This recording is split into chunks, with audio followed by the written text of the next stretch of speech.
Assalamualaikum warahmatullahi wabarakatuh. Halo semuanya. Sebelumnya perkenalkan, saya Sapitri Rahmasari dengan NIM 2024143611 dari kelas 1Q Prodi PGSD Fakultas FKIP dengan mata kuliah Pendidikan Kewarganegaraan. Dan yang terhormat izin Bapak dosen pengampu Dr. Haji Hendra Wijaya SAG MPDI. Langsung saja ke pembahasan kita. Membahas mengenai bela negara dengan subtema 1. Landasan yuridis bela negara, 2. Konsepsi bela negara, 3. Hak dan kewajiban warga negara dalam bela negara. Pada pemaparan pertama yaitu mengenai landasan yuridis bela negara. Undang-Undang Dasar 1945 Pasal 27 Ayat 3 Undang-Undang Dasar 1945 Masyarakat bahwa setiap warga negara berhak dan wajib ikut serta dalam upaya pembelaan negara. Berikutnya, Undang-Undang Nomor 3 Tahun 2002. Undang-undang ini mengatur tentang pertahanan negara dan menjelaskan peran serta masyarakat dalam menjaga kedaulatan NKRI. Dan Undang-Undang Nomor 23 Tahun 2019, Undang-undang ini mengatur tentang pengelolaan sumber daya nasional untuk mendukung mempertahankan negara dan memperkuat sistem pertahanan negara.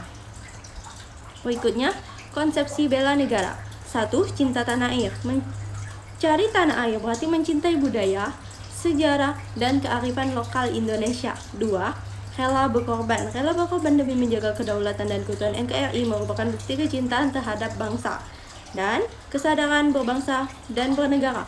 Masyarakat harus memiliki kesadaran tinggi untuk ikut menjaga dan membangun NKRI dengan penuh tanggung jawab. Dan yang terakhir, semangat nasionalisme. Semangat nasionalisme adalah jiwa patriotisme yang mendorong masyarakat untuk berjuang bersama demi kemajuan bangsa. Berikutnya mengenai hak dan kewajiban warga negara dalam bela negara. Dimulai dari hak yaitu 1. Mendapat perlindungan hukum, 2. Menyatakan pendapat, 3. Mendapat pendidikan, 4. Menerima layanan publik. Selanjutnya mengenai kewajiban yaitu 1. Mematuhi hukum dan peraturan yang berlaku, 2. Menghormati hak dan kewajiban orang lain, 3. Berpartisipasi dalam pembangunan nasional, 4. Melindungi dan menjaga kedaulatan NKRI. Selanjutnya, sejarah bela negara di Indonesia. Pada masa penjajahan, rakyat Indonesia telah berjuang melawan penjajah selama berabad-abad dengan berbagai bentuk perlawanan, seperti pemberontakan dan perjuangan diplomatik. Dan proklamasi kemerdekaan. Pada tanggal 17 Agustus 1945, Indonesia memproklamasikan kemerdekaannya, menandai berakhirnya masa penjajahan dan awal perjuangan mempertahankan kemerdekaan.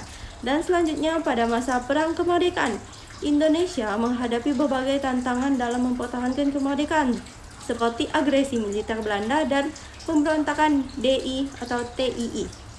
Terakhir pada masa reformasi.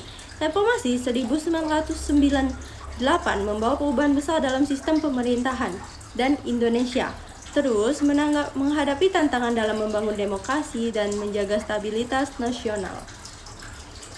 Berikutnya, tujuan bela negara. 1. Memelihara kedaulatan NKRI. Menjaga kedaulatan negara dari ancaman dan gangguan yang dapat menggoyahkan keutuhan bangsa. 2. Menjamin keutuhan wilayah NKRI. Melindungi wilayah Indonesia dari segala bentuk ancaman baik dari dalam maupun dari luar. Terakhir, menciptakan keamanan dan ketertiban, menjamin keamanan dan ketertiban masyarakat serta melindungi warga negara dari ancaman dan bahaya. Selanjutnya, mengenai bentuk-bentuk bela negara, yaitu yang pertama, melaksanakan wajib militer. Wajib militer merupakan bentuk bela negara yang dilakukan oleh warga negara dengan menjalani pelatihan militer untuk mempersiapkan diri dalam menghadapi ancaman. Dan kedua, berpartisipasi dalam pertahanan sipil.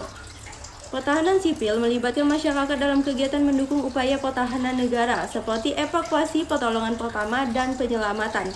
Ketiga, menjalankan profesi dengan baik. Masyarakat dapat berkontribusi dalam bela negara dengan menjalankan profesi dengan baik dan bertanggung jawab sesuai dengan kemampuan dan keahliannya. Keempat, yang terakhir, menjalani hidup sehari-hari dengan berakhlak mulia. Masyarakat diharapkan untuk hidup dengan berakhlak mulia, berbudi pekerti luhur, dan menjunjung tinggi nilai-nilai Pancasila. Selanjutnya, mengenai peran masyarakat dalam bela negara. 1. Meningkatkan kewaspadaan. Masyarakat harus meningkatkan kewaspadaan terhadap berbagai ancaman dan bahaya yang dapat mengancam keamanan dan ketertiban.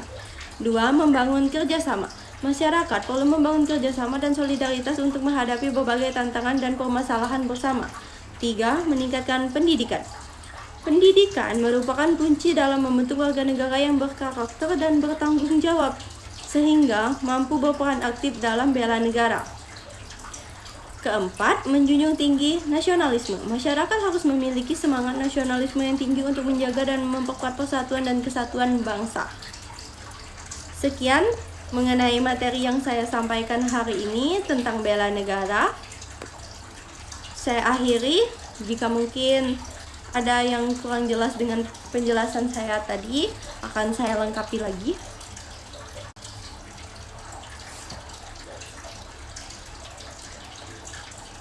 Baiklah, cukup sekian. Oke, baik,